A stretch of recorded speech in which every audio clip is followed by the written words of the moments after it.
नमस्कार दोस्तों, मैं जागृत मिश्रा आपका स्टूडेंट कैरियर प्लस एकेडमी में स्वागत करता हूं। आज मैं रीजनिंग का पहला टॉपिक स्टार्ट करने जा रहा हूं। टॉपिक स्टार्ट करने से पहले बात करते हैं रीजनिंग। आखिर ये रीजनिंग होता क्या है?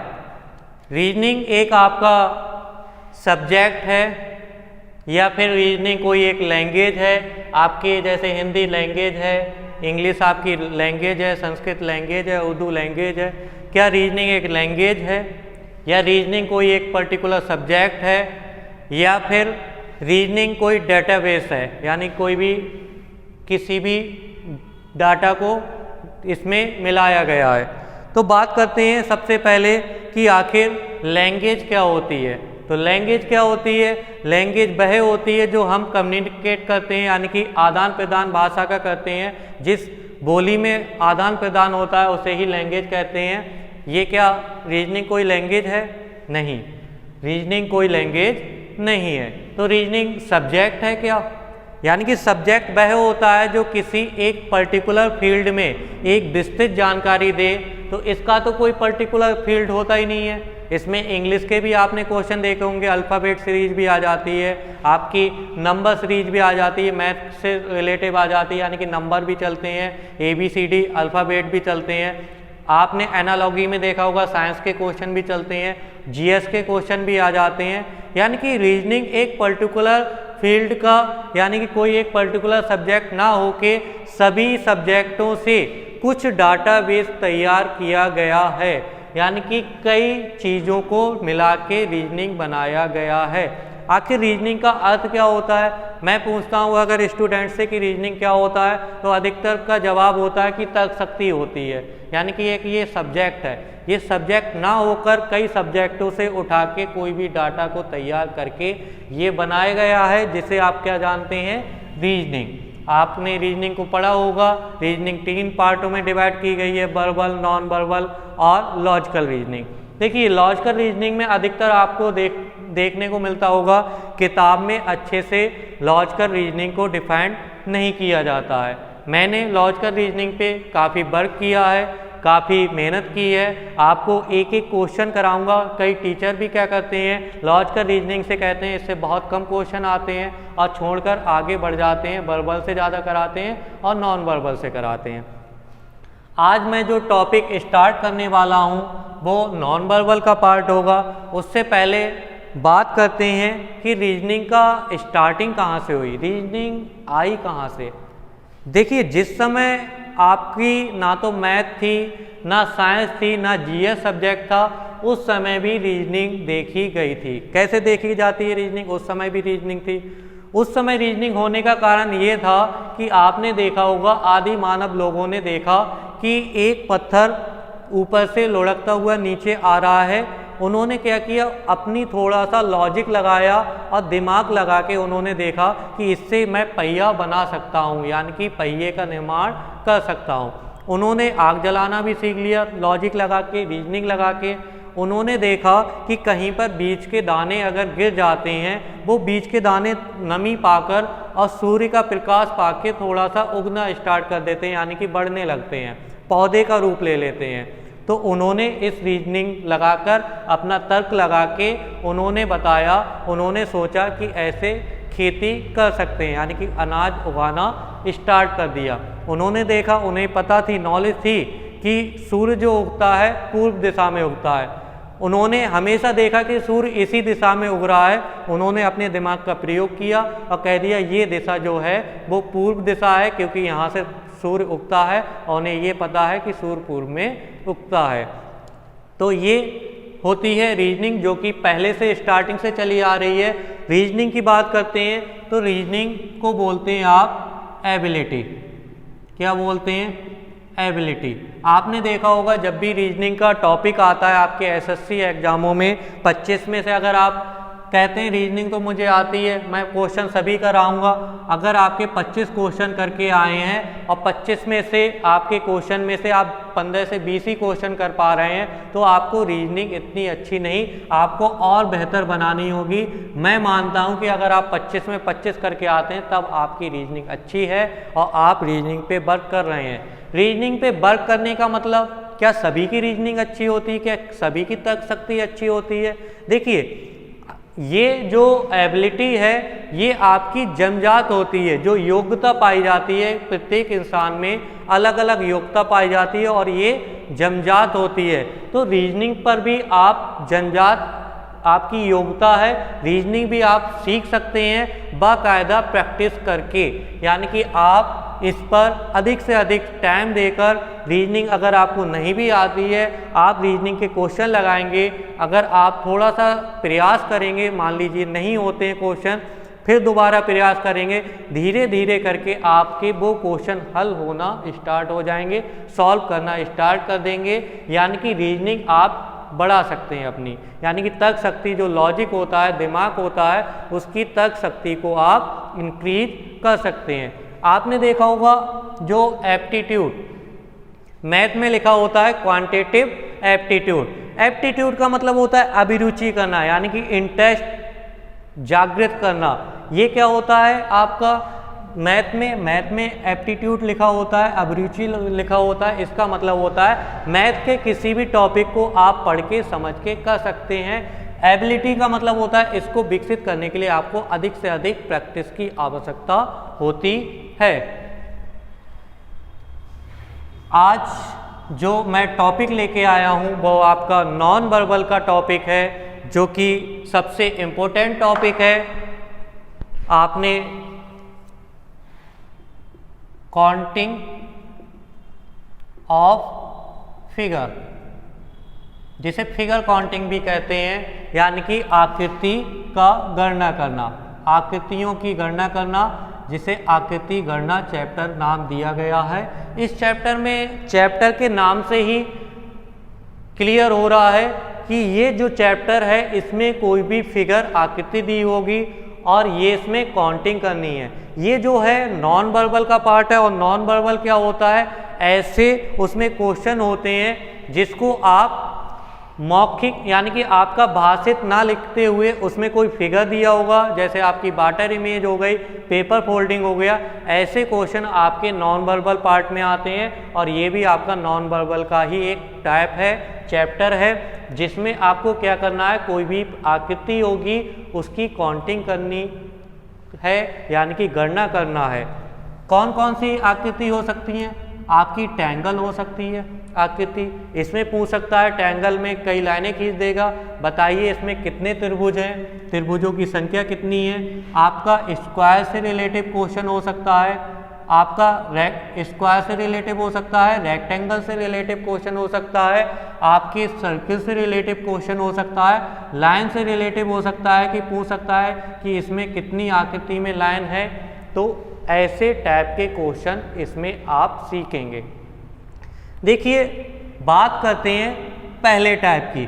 तो पहला टाइप कैसे बनेगा, आपका स्टार्टिंग करते हैं पहले टॉपिक ट्रायंगल से, यानी कि आपको सबसे पहले त्रिभुज में त्रिभुजों की गिनती करना सिखाते हैं। त्रिभुजों की गिनती करने में आपके कई टाइप होते हैं, कई टाइप से त्रिभुजों को बांटा जाता है और उसमें काउंटिंग पूछी जाती है। एग्जामिनर क्या करता है, आजकल जो एग्जामिनर है वो स्टूडेंट से भी तेज हो गया है, यानी कि वो जानता है कि स्टूडेंट को ट्रायंगल की काउंटिंग करने की ट्रिक आती है।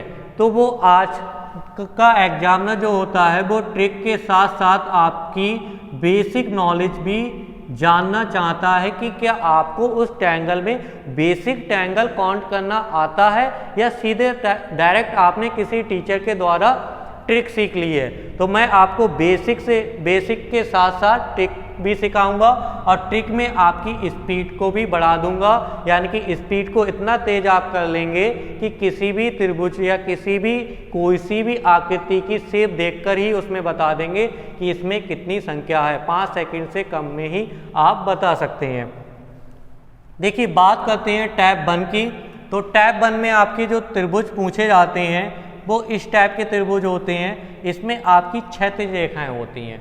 यानी कि अगर आपकी किसी त्रिभुज में क्षैतिज रेखाएं खींची हुई हैं तो उसमें त्रिभुज की संख्या ज्ञात करने का क्या तरीका होता है, सबसे पहले हम बेसिक जानेंगे, उसके आगे हम ट्रिक पे बढ़ेंगे। अगर आपकी त्रिभुज में इस प्रकार की शेप दी गई है तो इसमें आप बेसिक त्रिभुज को अगर काउंट करेंगे, इसके नाम दे दें ए बी सी डी ई, तो आप काउंट करके बताएंगे कि एक तो त्रिभुज आपका हो गया ए बी सी, दूसरा त्रिभुज आपका हो गया ए डी ई, यानी कि आपकी इसमें त्रिभुजों की संख्या कितनी मिल गई, 2 मिल गई। अगर इसमें मैं नाम दूं A B C D E F G, तो आप इसमें अगर काउंट करेंगे बेसिकली तो आपका एक त्रिभुज ये दिखाई दे रहा है, दूसरा त्रिभुज ये बन रहा है और तीसरा त्रिभुज ये बन रहा है, यानी कि इसमें आपके त्रिभुजों की संख्या कितनी है, 3। इसका मतलब आपका एक ए बी सी त्रिभुज, एक ए डी ई त्रिभुज, एक ए एफ जी त्रिभुज, यानी कि त्रिभुजों की संख्या कितनी मिल रही है, 3। इसमें काउंट करूं, नाम देता हूं A B C D E F G H I. आपके त्रिभुजों की संख्या एक तो ए बी सी, दूसरा त्रिभुज, तीसरा त्रिभुज और चौथा त्रिभुज, यानी कि इसमें जो त्रिभुजों की संख्या है 4। देखिए ट्रिक क्या होती है, बेसिक से ही कुछ नियमों को फॉलो करके उसके रूल बना दिए जाते हैं, उन्हीं रूलों को क्या कहते हैं, ट्रिक कहते हैं। यानी कि रूल को शॉर्ट मेथड में समझकर कोई भी एक रूप दे देना क्या कहलाता है, ट्रिक। तो ये बेसिक जब आप समझ गए तो ट्रिक तो आप समझ ही जाएंगे कि इसकी क्या ट्रिक रही होगी। बताइए, अगर आप किसी भी त्रिभुज में इस त्रिभुजों की संख्या, कुल त्रिभुजों की संख्या ज्ञात करना चाहते हैं तो देखिए आपकी जो ट्रिक बनेगी, कुल त्रिभुजों की संख्या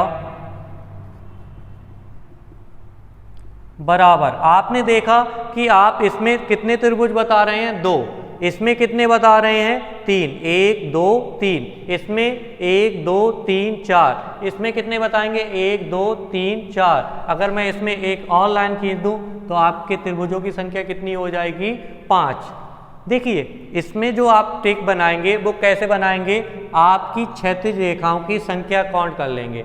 क्या काउंट करेंगे, सिर्फ क्षैतिज रेखाओं की संख्या 1 2, तो आपकी 2 क्षैतिज रेखाओं की संख्या, यानी कि आपके त्रिभुजों की संख्या कितनी हो गई, 2। इसमें क्षैतिज रेखाओं की संख्या कितनी है, 3 है, तो इसमें त्रिभुजों की संख्या कितनी हो गई, 3। इसमें क्षैतिज रेखाओं की संख्या 4, तो इसमें त्रिभुजों की संख्या 4, और इसमें कितनी क्षैतिज रेखाएं हैं, 5, तो इसमें कुल त्रिभुजों की संख्या कितनी हो गई, 5। तो आपकी जो ट्रिक बनी, कुल त्रिभुजों की संख्या बराबर क्षैतिज रेखाओं की संख्या, क्षैतिज रेखाओं की संख्या।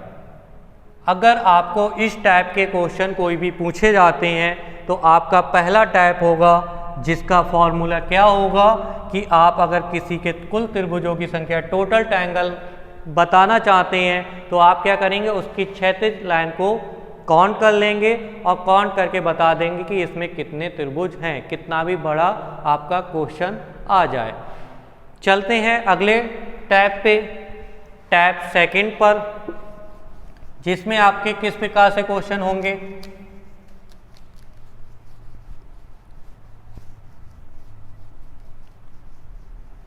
इसमें आपके टैब सेकंड से क्वेश्चन पूछा जाएगा। इसमें आपके त्रिभुज कुछ इस प्रकार से दिए होंगे। त्रिभुज में आपकी लाइन होगी, वो कैसी होगी, ऊर्ध्वाधर लाइन होगी। इसमें आपकी इस प्रकार के ट्रायंगलों की संख्या पूछी जाएगी कि इस ट्रायंगल में कुल त्रिभुजों की संख्या कितनी है।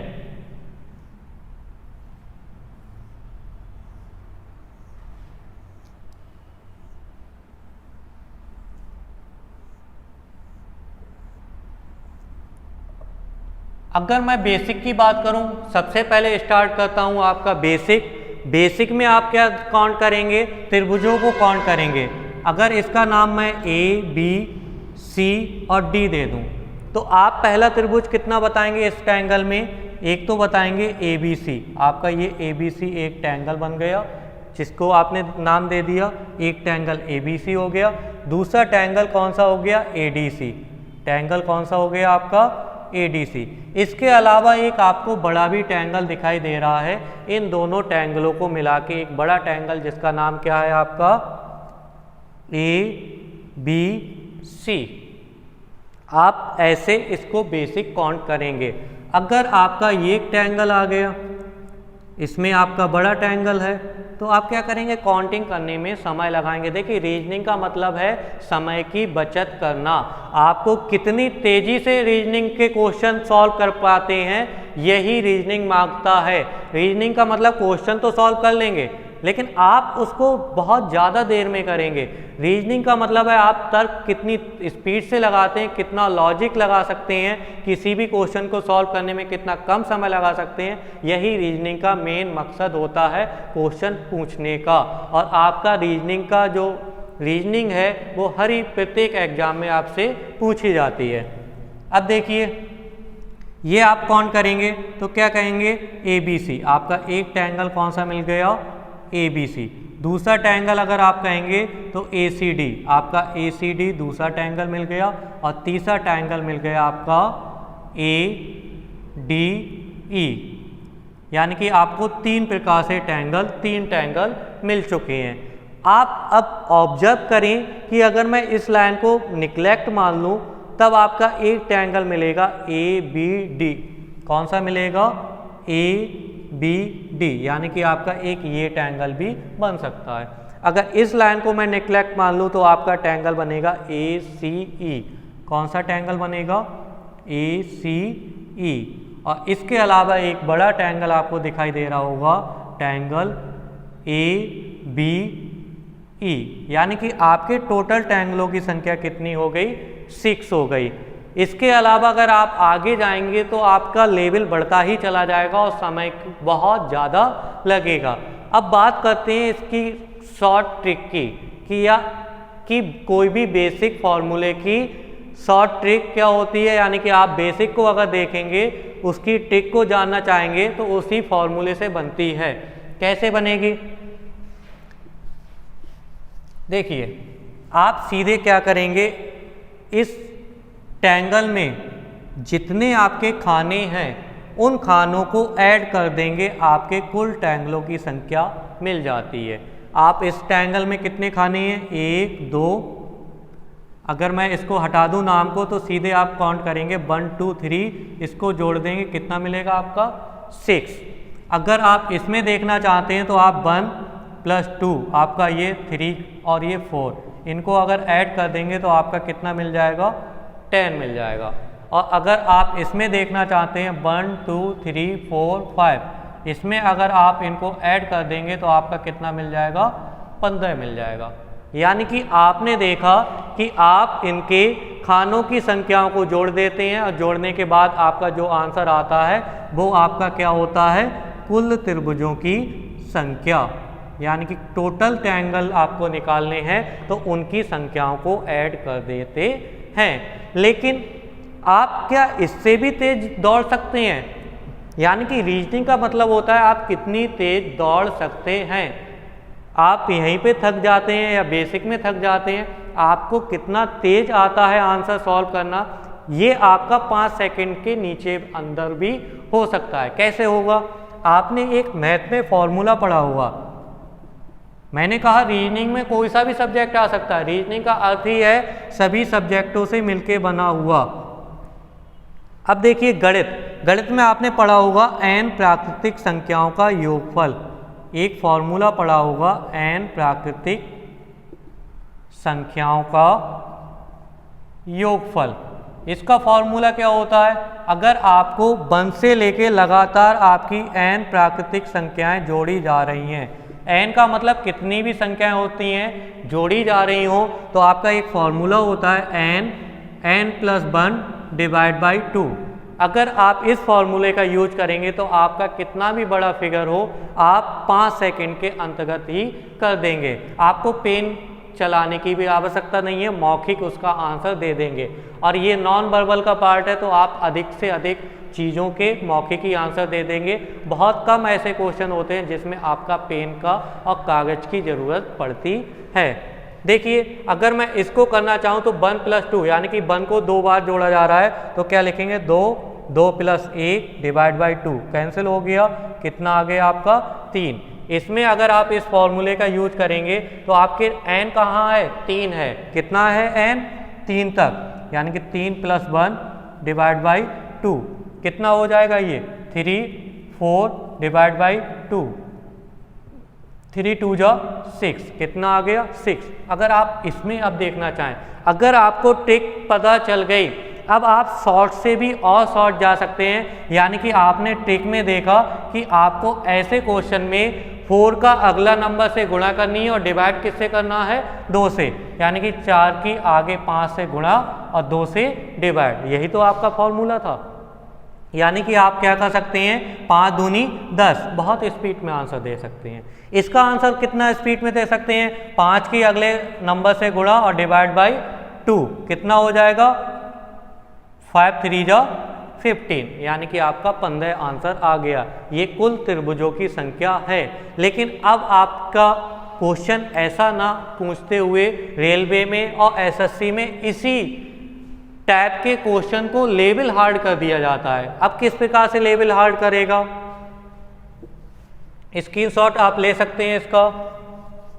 इसके आगे चलते हैं।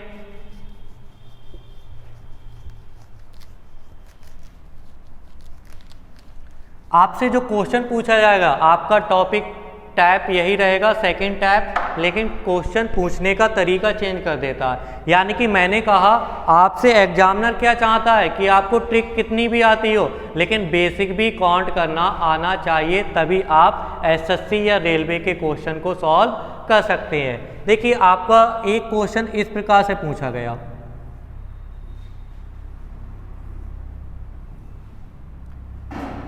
यानी कि इस प्रकार का क्वेश्चन पूछने का एग्जामिनर का मकसद क्या था कि क्या आपको ऐसे क्वेश्चन भी सॉल्व करने आते हैं। आपने इस टाइप का तो सीख लिया, आपने कहा ये आकृति तो मैंने पढ़ी नहीं है। देखिए आपने आकृति इसी को घुमा दिया गया। अगर मैं ऐसे ऐसी आकृति बनाऊं तो इसी आकृति को आपको क्या कर दिया गया है रोटेट कर दिया गया है। यानी कि आप वैसे ही करेंगे। आपका 1 ये कॉलम है, एक खाना, दूसरा, तीसरा, चौथा, पांचवा, छठा, यानी कि आपके कितने को बन गए खाने 6। और इसमें क्या करेंगे आप 6 की मैंने बताया 7 से मल्टीप्लाई करेंगे और डिवाइड बाई 2 कर देंगे, कितना आ जाएगा 2 3 जा 6 और 7 3 जा कितना हो जाएगा 21। इसमें जो कुल त्रिभुजों की संख्या आएगी वो कितनी आएगी 21 आ जाएगी। यानी कि आप 6 की 7 से मल्टीप्लाई करेंगे अगले नंबर से और डिवाइड 2 से कर देंगे। अब आपका एनटीपीसी में एक क्वेश्चन पूछा गया है, रेलवे एनटीपीसी में, उसमें क्या कर दिया गया क्वेश्चन का थोड़ा सा टैप यही रहा लेकिन लेवल चेंज कर दिया। क्या बनाया उसने क्वेश्चन को, आपका ये आपने काउंटिंग कर चुके हैं, उसने यहाँ पे एक बीच में पॉइंट बना दिया, उससे इस लाइन को मिलाया, इस लाइन को मिला दिया और इस लाइन को मिला दिया। और उसने एग्जामिनर ने क्या पूछा कि बताइए इसमें कुल त्रिभुजों की संख्या कितनी है। तो आपने क्या किया, आपने खानों की संख्याओं को ऐड करना सीख लिया कि इस संख्याओं को ऐड कर लेते हैं, हम कुल त्रिभुजों की संख्या ज्ञात कर लेते हैं। लेकिन बीच में पॉइंट होने का मतलब आपको उसकी बेसिक काउंटिंग भी आनी चाहिए। यानी कि आप इसको क्या कर सकते हैं 3 4 जा और डिवाइड बाई 2 कितना आ जाएगा आपका 6। यानी कि 6 जो ट्रायंगल हैं वो तो आपके नॉर्मल ट्रायंगल हैं जो कि इन 3 लाइनों से बने हैं, इस लाइन से, इस लाइन से, इस लाइन से और इस लाइन से आपके कितने बने हुए हैं 6। लेकिन जो बेसिक बचे हुए हैं ट्रायंगल उनको आपको काउंट करना आना चाहिए। यानी कि एक ट्रायंगल जो बनेगा जो कि आपने काउंट नहीं किया था वो क्या हो सकता है, एक ये ट्रायंगल हो सकता है, दूसरा ट्रायंगल आपका ये वाला बनेगा और तीसरा ट्रायंगल आपका ये बनेगा। यानी कि इसमें 3 ट्रायंगलों की संख्या और है, यानी कि 6 में आप कितना ऐड कर देंगे 3, यानी कि टोटल त्रिभुजों की इसमें संख्या पूछी जाती है। रेलवे एसएस आपका एनटीपीसी में पूछा गया क्वेश्चन है, तो इसमें कितना आंसर आप देंगे 9। इसी का एसएससी में लेवल कैसे चेंज कर देता है, एसएससी का भी टैप यही रहेगा। देखिए आपके एग्जाम जो होते हैं वो सिर्फ लेवल को हार्ड करते हैं, टैप आपका जो टॉपिक होता है वो वही रहता है, सिर्फ लेवल चेंज हो जाता है। बात करते हैं, अगर आपसे इस टाइप का क्वेश्चन पूछा जाए, बताइए कि इसमें कितने ट्रायंगल हैं, तो आप क्या बताएंगे?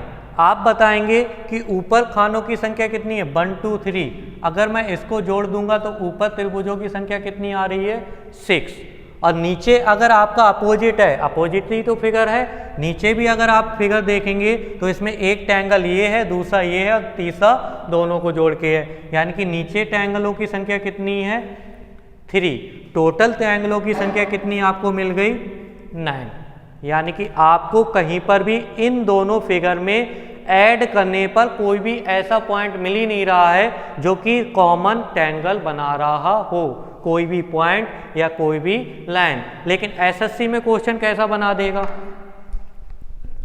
एसएससी जो होता है वो इसके टॉपिक को थोड़ा सा और हार्ड कर देता है और आपका क्वेश्चन जो बनाता है वो इस टाइप से बनाता है।